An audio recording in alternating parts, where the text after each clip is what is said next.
My name is Hannah Mercer, and I'm 32 years old. Until recently, I believed I was very good at reading people. Not in the dramatic internet psychology way, where everyone is suddenly an expert on manipulation after 3 viral videos and a bad date. I mean in the practical way, the adult way, the kind that comes from spending years in classrooms full of teenagers who say one thing, mean another, and reveal everything anyway if you know how to watch their faces. I teach high school history. I've been doing it for 9 years. I make $87,400 a year, which in my district, with my experience and my master's degree, is actually respectable for education. Not glamorous, not flashy, not the kind of salary that makes people at rooftop bars lean in with admiration. But it's stable, honest, predictable. I have a state pension, I drive a reliable SUV, I carry no credit card debt. I budget so carefully that my friends used to tease me for having separate savings categories for car repairs, future roof, and unexpected life nonsense. I didn't mind being boring with money. Boring had built me nearly $40,000 in savings. Boring meant I slept at night. Boring meant I never had to fake a life I couldn't afford. For 3.5 years, I was engaged to a man named Ethan Calloway. Ethan worked in pharmaceutical sales. He made good money, around $120,000 most years, sometimes more with commission. He was polished in a way that made people trust him quickly. Good suits, straight white teeth, the kind of effortless confidence that can look like stability when you're in love and arrogance when you're not. He always made more than I did. I never had a problem with that. Really, I didn't. When people brought it up, I'd laugh and say, "Yeah, he out-earns me. Good for him." And I meant it. I never tied my worth to my paycheck. I tied it to what I did all day. I tied it to helping 16-year-olds understand the civil rights movement, to watching the quiet kid in the back row suddenly raise her hand with an answer that changed the whole discussion, to the small, invisible work of making other people believe history belonged to them, too. That was my thing. That was what I was good at. 14 months ago, Ethan proposed. The ring cost $6,200. I know because I helped pay for our future in 100 invisible ways, but that ring was the one grand gesture he liked to mention, as if the receipt itself proved devotion. At the time, though, I didn't see it that way. At the time, I just saw the candlelight, the trembling in his voice, the way he said my name like it meant home. I said yes. I was happy. Not performative happy, not social media happy. I mean the deep, private kind. The kind that settles into your bones and makes the future feel warm. I thought I was standing at the beginning of my real life. Looking back, the first crack appeared during wedding planning. Not dramatically, not all at once. It came the way water gets into wood, quietly, repeatedly, until one day the structure isn't what you thought it was. Ethan wanted a big wedding, not celebrity-level ridiculous, but big. Around 180 guests, a beautiful venue, live band, open bar, enough flowers to make the room smell expensive. The quotes we got back were between $55,000 and $65,000. I remember sitting beside him at the dining table in our apartment, staring at spreadsheets and venue PDFs while takeout containers sweated on the counter. I said carefully, "I can contribute about $20,000 from my savings. Then we can figure out the rest between us and whatever your parents want to put in." His parents offered $10,000. I thought that was generous. Ethan did not. He leaned back in his chair, tapped one manicured finger against the table, and gave a short laugh that didn't sound amused. "$20,000 for your own wedding?" he said. "That's kind of embarrassing, Hannah." I felt something cold move through me. Not pain exactly, more like surprise wearing pain's coat. I tried to keep my voice even. "That's half my savings. I've spent years building that safety net." He shrugged like I'd missed the point on purpose. "Well," he said, "then maybe you should find a way to make more if you want the kind of wedding we deserve." We. That was the word he used. But it didn't feel like we. It felt like he had a vision, and I was being informed of the admission price. I told myself not to overreact. Wedding planning makes people strange, I thought. It amplifies stress. It turns reasonable adults into monsters over napkin colors and seating charts. I let it go, because I loved him, and because when you love someone, you can become incredibly talented at translating cruelty into temporary stress. Over the next few months, the comments multiplied. Small at first, sharpened little edges tucked into ordinary conversations. At dinner with friends, he'd say things like, "Hannah's a teacher, so, we're not exactly rolling in it," with a smile that invited everyone else to treat it like a joke. At parties, he compared me to women I had never met, Landon's wife just made director at 31. Brooke from my office, her sister is in tech and cleared 200 grand this year. Sometimes I think you're too content. Too content. As if peace were a character flaw. As if not hating my job meant I lacked ambition. He said things that left bruises without leaving evidence. That was his gift. He could wound you and still sound reasonable enough that, if you repeated it to someone else, you risked sounding dramatic. Once, after a work event, I asked him in the car why he kept bringing up my salary around his colleagues. He kept his eyes on the road and said, "I'm not criticizing you. I just think you could want more for yourself." I stared out the passenger window at blurred streetlights and thought, no, that's not what you mean.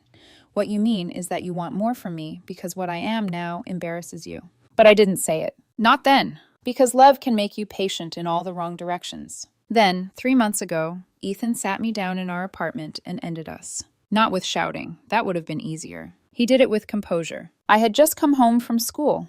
My feet hurt. My blouse smelled faintly like dry erase markers and cafeteria coffee.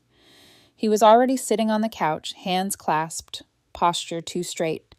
The room had that eerie stillness of a stage set before the actors begin.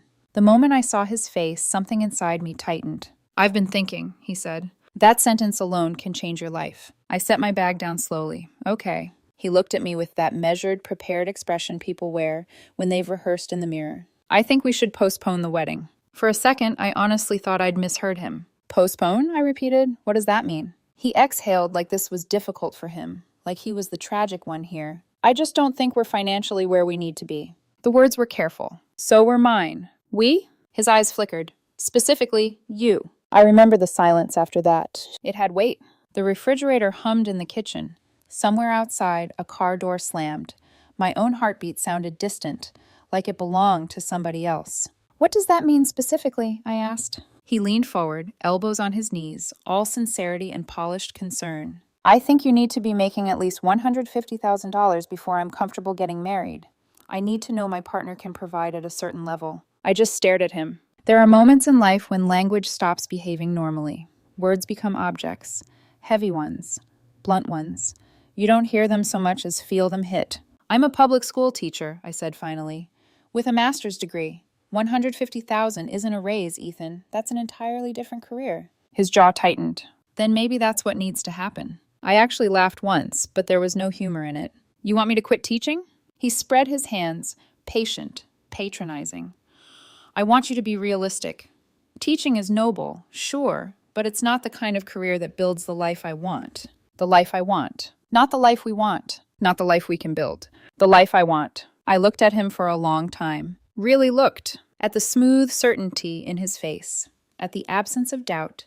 At the chilling calm of a man who thought this was a reasonable condition to place on love. And worse, at a man who thought I might actually accept it.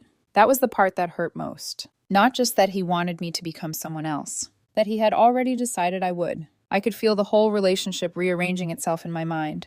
The jokes, the comparisons, the way he introduced me at parties with that faintly apologetic smile, the wedding comments, the impatience every time I talked about my students like they mattered. This wasn't sudden. This was simply the first time he'd said it plainly enough that I could no longer protect him from what he meant. He mistook my silence for consideration. "Hannah," he said softer now, "I'm not trying to hurt you. I'm trying to push you toward your potential." Potential. Such an ugly word in the mouth of someone who only values one kind of success. I stood up. He blinked. My voice, when it came, was almost unnervingly calm. "I understand." Relief moved across his face so fast it made me sick. I think he believed I was agreeing. I think he thought this was the part where I asked for a timeline, maybe a compromise, maybe some humiliating plan for how I could contort myself into something more marriageable. Instead, I picked up my keys from the counter. He stood too. "Wait, what does that mean?" I looked at him, and for the first time in 3.5 years, I felt something inside me go still. Not broken. Still. "It means," I said, "I understand that you just told me exactly who you are." His expression changed. Fast. "Hannah, give me a few days." I didn't raise my voice. I didn't cry. That seemed to unsettle him more than tears would have. I walked out before he could reshape the moment into something gentler, before he could sand down the cruelty and call it concern. The hallway outside our apartment smelled faintly like someone's laundry detergent. I remember that. I remember how absurd it felt that the world looked so normal when mine had just split open. By the time I got to my car, my hands were shaking so badly I had to sit there for a full minute before turning the key. I didn't know it yet, but that was the night everything started to change. I drove straight to my sister Natalie's house. She's 2 years older than me, a trauma nurse with the kind of face that never panics even when the rest of the room is on fire. Natalie has always had a low tolerance for nonsense, and an even lower tolerance for people who mistake her calm for softness. When we were kids, I used to think she was fearless. As an adult, I realized she simply learned earlier than I did that some things deserve gentleness and some things deserve a locked door. She opened the front door before I even knocked twice. One look at my face and she stepped aside. "Kitchen," she said, "now." I sat at her table while she poured me a glass of wine I didn't touch for 20 minutes. I told her everything exactly as it happened.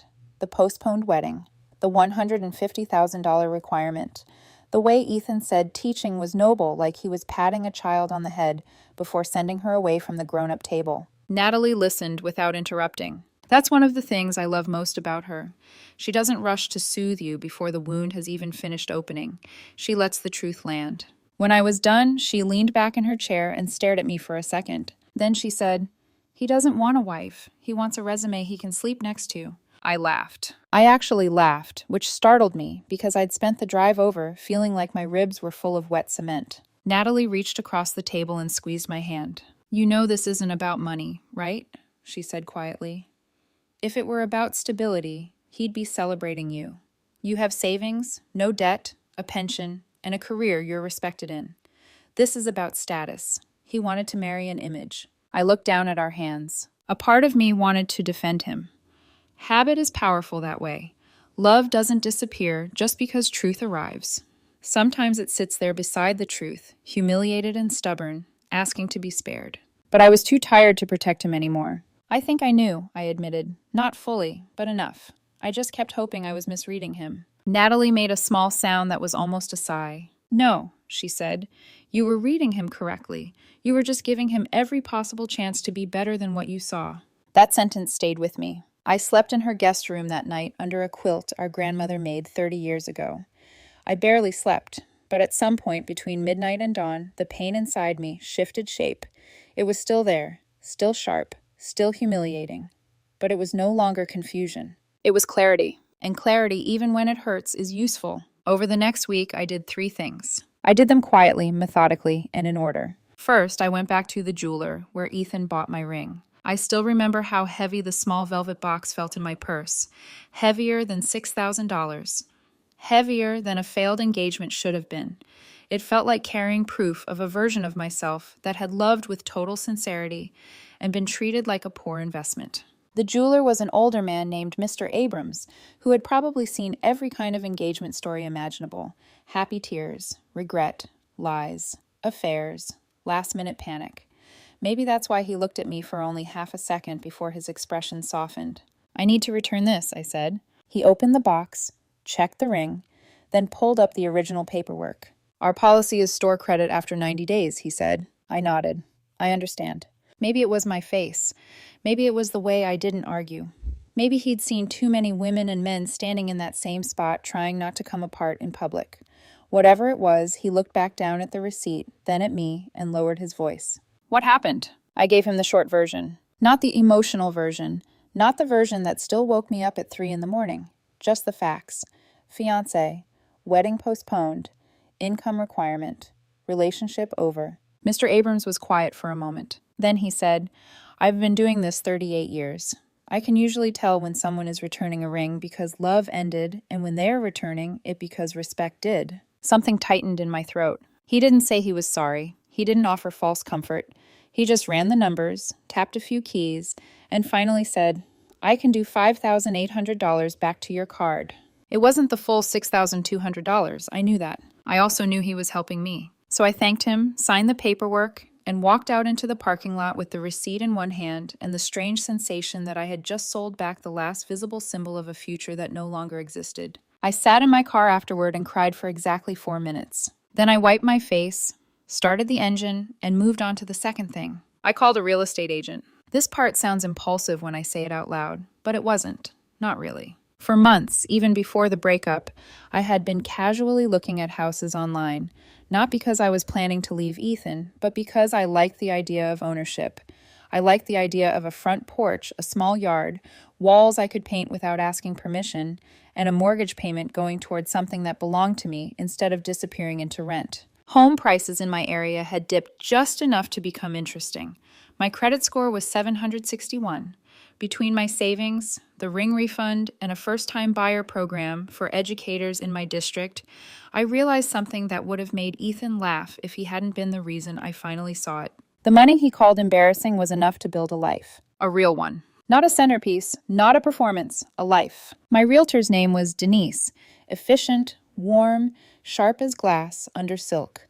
We toured 5 properties in 8 days. The first smelled like mold and regret. The second had a charming exterior and a foundation that looked like it had already given up spiritually. The third was technically in my budget if I wanted to survive on rice and anxiety. The fourth almost worked, but the neighborhood felt wrong in a way I couldn't explain. The fifth was an older 3-bedroom house in a decent school district, listed at $215,000.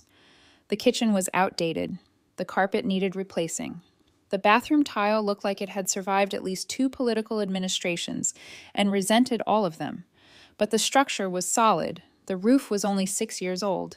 The backyard had a crooked maple tree and enough space for a dog I didn't own yet. When I walked through the living room, afternoon light was falling across the hardwood floors in long golden stripes. And I had the most absurd thought. I could breathe here. I offered $28,000 down. They accepted. I signed the paperwork with a hand that trembled only once. The third thing I did was tell Ethan I was moving out. By then, it had been about 2 weeks since his ultimatum. 2 weeks of logistical conversations that were careful, stilted, almost absurdly polite. We were still sharing the apartment during the transition, moving around each other like ghosts who knew each other's coffee order. He seemed genuinely convinced that I was still thinking, that I would come back with options. Maybe a plan for law school, maybe corporate training, maybe some desperate reinvention that proved I loved him enough to become profitable. Instead, I came home one evening with a folder in my bag and said, "I bought a house." He looked up from the couch so fast it was almost theatrical. "What?" "I bought a house," I repeated. "Closing should be in about 5 weeks." He stared at me. "You're serious?" "Yes." "With what money?" I looked at him for a moment, amazed that he could ask that question and not hear himself. "With my savings," I said, "and the ring refund." His whole face changed. Not just surprise, something uglier, offended disbelief. "You used our wedding money on a house?" I let the silence sit between us for a beat. Then I said very evenly, "My savings. There is no wedding. You postponed it. Indefinitely. Until I became a different person with a different career and a different paycheck. I just accepted the terms." He stood up. "Hannah, that is not what I meant." "Yes," I said, "it is." "No, I was trying to get you to think bigger. You were trying to make me feel smaller." That landed. I could see it in the way his mouth tightened. For the first time, he looked unsettled. Not confident, not polished, just thrown off because the script he had written for me was no longer being followed. He took a step closer. "You're making a huge mistake." Maybe I was supposed to hear heartbreak in that. Maybe concern. Maybe one last appeal to the life we had almost built. What I heard instead was wounded control. I shook my head. "No, I'm correcting one." His eyes flashed with something like panic. "Hannah, come on, you're just angry." The strangest part was that I wasn't. I was hurt. Deeply. More deeply than I had language for, yet. But anger requires a certain heat, and what I felt in that moment was colder than heat. Clearer. I had crossed some invisible emotional border where the need to argue had already died. "I'm not angry," I said. "I just can't unhear what you said. You put a price tag on our future, Ethan, and I came up short." His face crumpled a little then. Real feeling, maybe. Or maybe fear. At that point, I no longer trusted myself to tell the difference. He sat back down hard on the couch and dragged a hand over his face. I didn't mean it like that, but he had. That was the thing. He had meant every word. Maybe not every consequence. Maybe he hadn't expected me to leave. Maybe he thought I'd cry and negotiate and ask how to earn my way back into his vision of me. But meaning is not erased just because reality becomes inconvenient. "I'll be out within 10 days, I said. And I was. Natalie helped me pack. My colleague and closest friend at school, Melissa from the social studies department, brought boxes and a level of righteous fury that made me feel oddly cherished. She wrapped my dishes in newspaper like she was preparing for war and muttered things under her breath about men with commission checks and emotional deficits. The closing took a little over 5 weeks total. During that time, I slept on Natalie's pull-out sofa, lived out of 2 duffel bags, and taught American history during the day like my life wasn't being rebuilt plank by plank after school. Then I got my keys. I still remember the sound the lock made the first time I opened the front door as the owner. Not renter, not fiancé, not half of someone else's plan. Owner. The house smelled faintly like dust, old paint, and possibility. I stood in the empty living room for a long moment, holding the keys in one hand and a hardware store bag in the other, and let the silence settle around me. There was no Ethan, no criticism, no one asking what this place said about my ambition. Just me. And that silence felt holy. Now here is the part I didn't plan. At my school, there was a second-year English teacher named Noah Bennett. I had noticed him the way you notice someone before you let yourself admit that you have, quietly, safely, without intention. He was 30, thoughtful, dryly funny, and had the kind of face that looked more handsome the longer you listened to him talk. He laughed with his whole body, not performatively, but like amusement surprised him every time. He coached debate for a tiny stipend that absolutely did not justify the hours, and he got genuinely excited when students made a strong argument using textual evidence. We'd served on a curriculum committee together. We'd spent a miserable school dance standing near the gym doors, making whispered jokes about the DJ's playlist. We'd traded papers, ideas, and sarcastic comments in the teacher's lounge. Nothing happened while I was engaged. Nothing. I need that to be clear. I never crossed that line. I never even let myself stand near it. At most, Noah was one of those people whose presence registered as a kind of brightness in the background of your day. But about a month after I moved into the house, a group of us ended up at a Friday happy hour after parent conferences. Everyone looked exhausted. Half the table smelled faintly like copier, toner, and survival. Someone ordered fries for the group. Someone else started ranting about rubric reform. At one point, Noah turned to me and asked, casually, "Are you still with your fiancé?" There was no gossip in his tone, no fishing, just a quiet question asked by someone who had noticed my life had changed and wanted to step carefully. I said no. He paused. Then, very simply, "I'm sorry." I surprised both of us by smiling. "Honestly," I said, "I'm not." Something warm flickered in his expression then. Not triumph, not opportunism, recognition. He smiled back. "That sounds like a story." "It is," I said. We ended up talking for 3 hours. Not in a dramatic, lightning bolt way. It was softer than that, easier. The kind of conversation that doesn't feel like performing. We talked about teaching, books, student essays, bad coffee, why freshmen always travel in emotionally chaotic packs, and how some people confuse prestige with character. When I drove home that night, the windows cracked to let in the spring air. I felt something I had not felt in a very long time. Not desire, exactly. Not yet. It was something quieter and more dangerous than that. I felt seen, not as a project, not as a future earning bracket, not as someone with unrealized market potential, just as myself. Noah and I started slowly, very slowly. Coffee after school, a walk through a Saturday farmer's market, a conversation on my half-unpacked living room floor while takeout containers balanced on unopened boxes. On our third date, I cooked dinner in my new kitchen while he brought an $11 bottle of wine and an old card game from his apartment. We stayed up until 1 a.m. laughing. At one point, I looked around at my mismatched chairs, the still ugly tile, the cheap curtains I hadn't replaced yet, and Noah sitting across from me grinning because I had just destroyed him at cards, and I had the sudden, almost painful realization that this simple, imperfect night felt richer than everything Ethan had once called aspirational. Noah made about $52,000 a year. He drove a 10-year-old Civic with a crack in one taillight. He spent weekends grading essays and coaching debate kids who worshipped him. And when I talked, he listened like what I said mattered. That changed something in me. 2 months into dating, I posted a photo. Not as a message, not as revenge, not as bait. It was just a Saturday afternoon on my back porch. Noah was sitting in a folding chair with a stack of papers in his lap. My newly adopted mutt, Charlie, 3 years old and already convinced the house belonged to him, was sprawled at Noah's feet. The sun was warm, the maple tree in the yard had finally gone green, and for the first time in months, my life looked like something I didn't need to explain. I captioned it, "Saturday grading hits different with company." That was all. A small thing. An ordinary thing. I didn't know when I posted it that Ethan would see it through mutual friends. I didn't know that one harmless photo, one glimpse of a porch, a dog, a man, and the life I had quietly started building would hit him like an insult he couldn't tolerate. And I definitely didn't know that the unraveling was about to begin.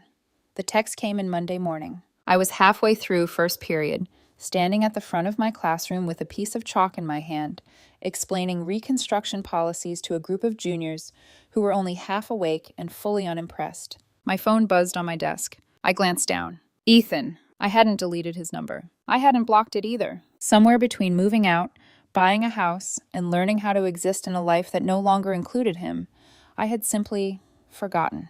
That was my first mistake. I didn't open the message right away. I finished the lesson, assigned the reading, answered 2 questions, redirected a side conversation about prom, all the normal things. My voice steady, my posture composed, my mind split in 2. When the bell rang and the room emptied, I finally picked up my phone. So you had enough money for a house and a new boyfriend, but not enough for our wedding? Wow. I stared at the screen for a long second. There it was. Not concern, not curiosity. Accusation. I set the phone back down without replying. That should have been the end of it. But Ethan had never been good at stopping once he started. 4 minutes later, the second message came through. That house should have been ours. That money was supposed to be our future.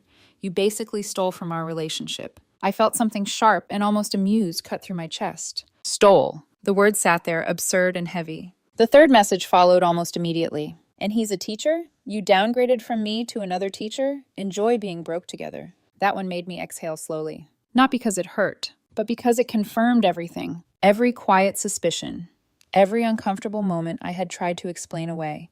Every time I told myself I was overthinking. Number. I had been underestimating. I took screenshots of all 3 messages. Not because I had a plan, because Natalie's voice had already carved itself into my instincts.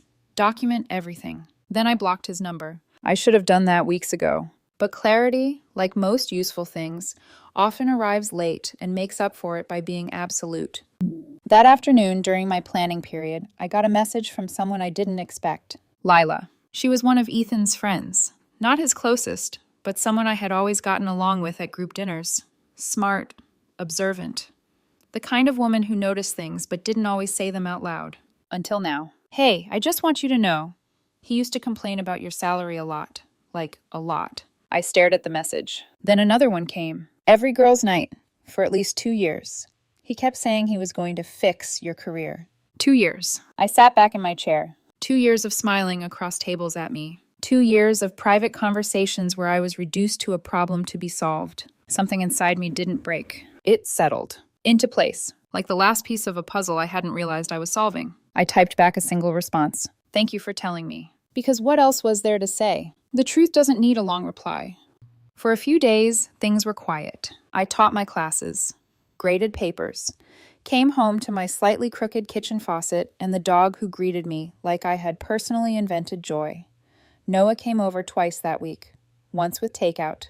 Once with a stack of essays and a story about a debate kid who had accidentally argued both sides of his own case and somehow still won. We didn't talk about Ethan much. Not because we were avoiding it. Because it didn't need to be the center of my life anymore. That, more than anything, felt like progress.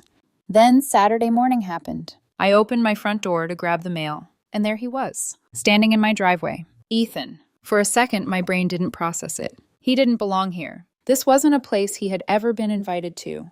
This wasn't a space he had helped build. This wasn't part of the life he had imagined for me. And yet there he stood. Perfect hair, crisp shirt, the same controlled posture he wore like armor. We need to talk, he said. I didn't step outside. No, I said calmly. We don't. His jaw tightened. Hannah, come on. No. That word felt clean. He took a step forward anyway. I made a mistake. I almost laughed. Not because it was funny, because it was predictable. I said the wrong thing, he continued. I didn't mean it like that. I leaned against the doorframe, arms crossed. Which part? I asked. He blinked. What? Which part didn't you mean? I said evenly. The part where you said you wouldn't marry me unless I made $150,000? Or the part where you said my career isn't enough to build the life you want?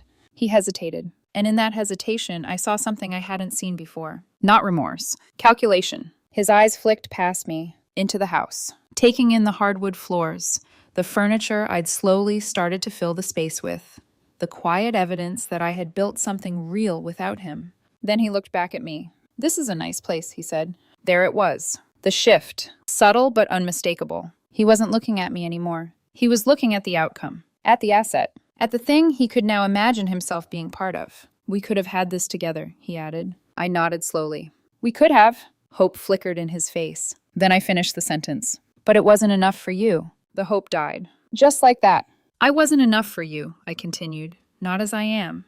Not as someone who loves what she does. Not as someone who built a stable life you couldn't show off at your networking brunches." "That's not fair." "No," I said quietly. "It's accurate." He ran a hand through his hair. "You're blowing this out of proportion. It was one conversation." I felt something inside me go very still again. "No," I said. "It was 3.5 years of you being embarrassed by me and one conversation where you finally said it out loud." Silence. Heavy. Unavoidable. "You complained about my salary to your friends," I added. "For years." His head snapped up. "Who told you that?" "It doesn't matter." "It does matter." "No," I said again. "What matters is that it's true." He didn't deny it. That told me everything. He just stood there, looking at me like he was seeing someone unfamiliar. Maybe he was. Because the version of me he knew would have softened by now. Would have tried to fix this. Would have tried to fix him. "I was trying to push you to be better," he said finally. I tilted my head slightly. "I have a master's degree. 9 years in my career, no debt, a pension, and I just bought a house at 32, I said. "If that's not good enough, then we're using different definitions of better." He didn't have a response. Instead, his face changed again, and this time, it wasn't controlled. His eyes glossed over. "I miss you," he said. That one landed differently. Not because it changed anything, because for a brief second, I could hear the version of him I had loved. The one who used to laugh with me over burnt pancakes. The one who held my hand absent-mindedly while we watched bad movies. The one who had proposed with shaking hands and meant it, at least in that moment. But love without respect is just memory. And memory doesn't build a future. "I believe you," I said gently. His shoulders dropped. Relief again. Wrong again. "But missing me doesn't mean you valued me," I continued. That broke something in his expression. For real this time. Not polished. Not strategic. Just broken. He stepped closer. "Hannah, we can fix this." "No," I said softly, "we can't." Tears slid down his face. Real ones, I think. And that was the worst part. I couldn't tell anymore. I couldn't tell what was genuine and what was reflex. What was grief and what was loss of control. And realizing that about someone you once planned to marry is its own kind of heartbreak. "You need to leave," I said. I didn't raise my voice. I didn't slam the door. I just stood there and held the boundary. For a long moment, he didn't move. Then, finally, he nodded, turned, walked back to his car, and drove away. I closed the door and leaned back against it. My hands were shaking. Not because I regretted anything, because endings, even the right ones, are heavy. That evening, Noah came over. I told him what happened. Every detail. The texts, the driveway, the conversation. He listened without interrupting. When I finished, he didn't get angry. Didn't make it about himself. Didn't ask if I still had feelings for Ethan. He just sat next to me on the couch and said, "That sounds like it was really hard." That was it. No performance. No ego. Just presence. "Do you want to talk about it more?" he added. "Or do you want to watch something completely ridiculous and pretend the world doesn't exist for a couple hours?" I let out a breath I didn't realize I'd been holding. "Something ridiculous," I said. We ended up watching 3 episodes of a cooking competition. At some point, I fell asleep with my head on his shoulder. And for the first time since everything had fallen apart, I felt safe. I thought that was the end of it. I really did. But I underestimated something. Ethan wasn't just losing me. He was losing the story he had been telling himself about his life. And people will do almost anything to protect a story they've built their identity around, even if it means rewriting you to make themselves look better. What he did next wasn't private. 5 days after Ethan showed up in my driveway, I got a message from a colleague. Mark, another history teacher, mid-50s, the kind of man who had seen every possible version of teenage chaos and adult foolishness and reacted to both with the same dry patience. He sent a screenshot. No explanation. Just, "Thought you should see this."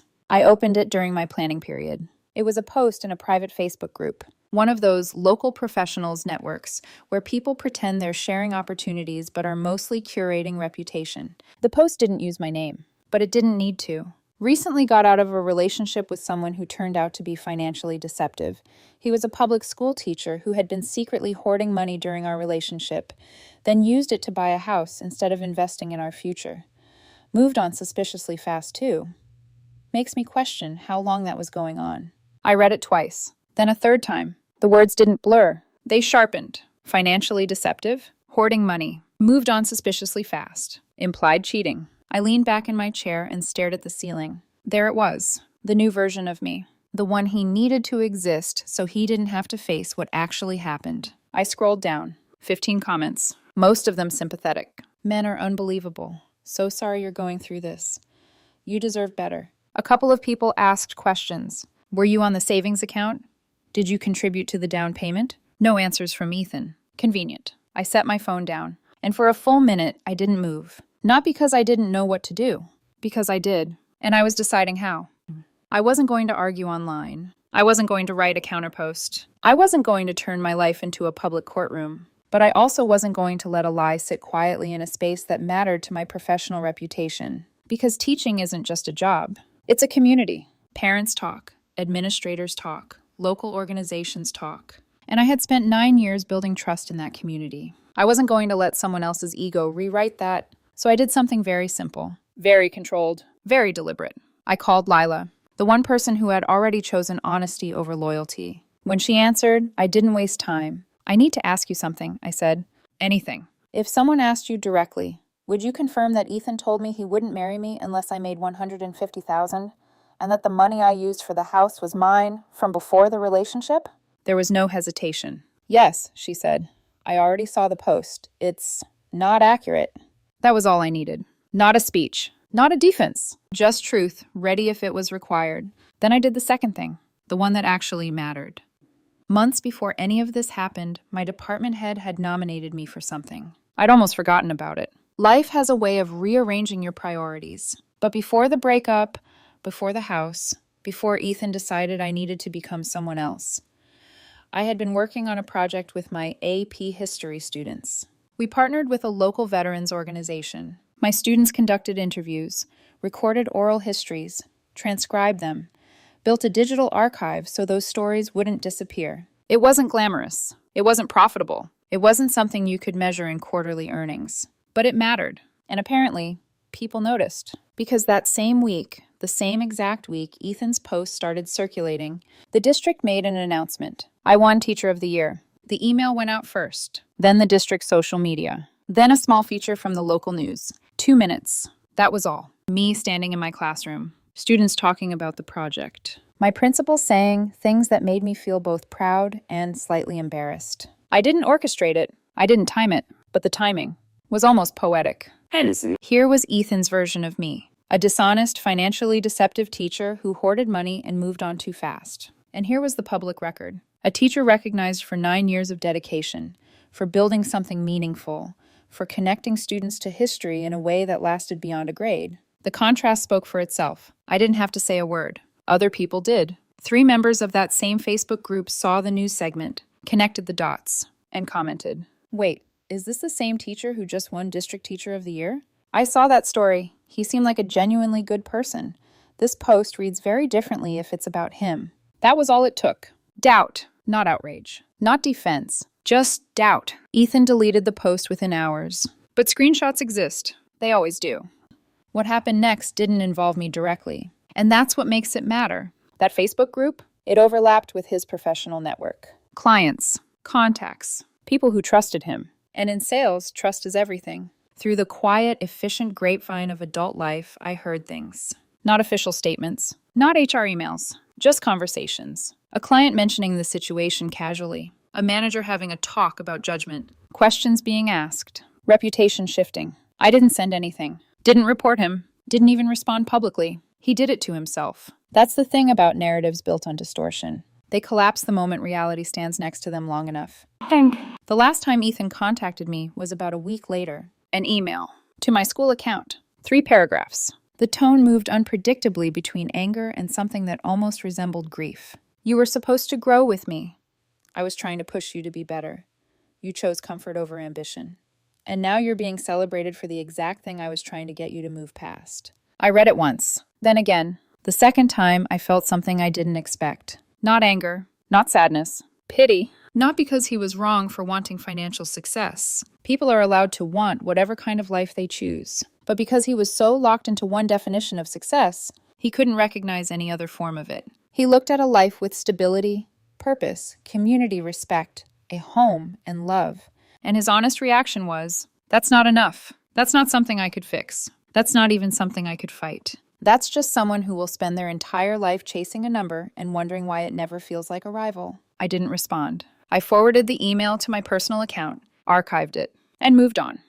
Here's where I am now. The house still needs work. The kitchen faucet drips in a way I keep pretending is charming. I'm probably going to have to replace the water heater before winter. Last weekend, Noah and I painted the guest bedroom. He got paint on his shirt, the floor, and somehow his elbow. He insisted it was creative expression. I didn't argue. Charlie has already destroyed one couch cushion. He looked so proud of himself, I couldn't even be mad. I make $87,400 a year. Noah makes $52,000. Together, that's $139,400. Still short of Ethan's definition of marriage worthy. And that makes me laugh every time I think about it. I teach 5 classes a day. I coach academic decathlon in the spring. Next semester, I'm starting a new oral history project focused on immigration stories in our community. Last week, one of my students, who has struggled all year, turned in a paper so good I read it twice during lunch. I emailed his mom. She wrote back, "Thank you for believing in him." That email meant more to me than any salary number ever could. Ethan wanted me to become someone else. I didn't. I just became more of who I already was. And it turns out, that was more than enough.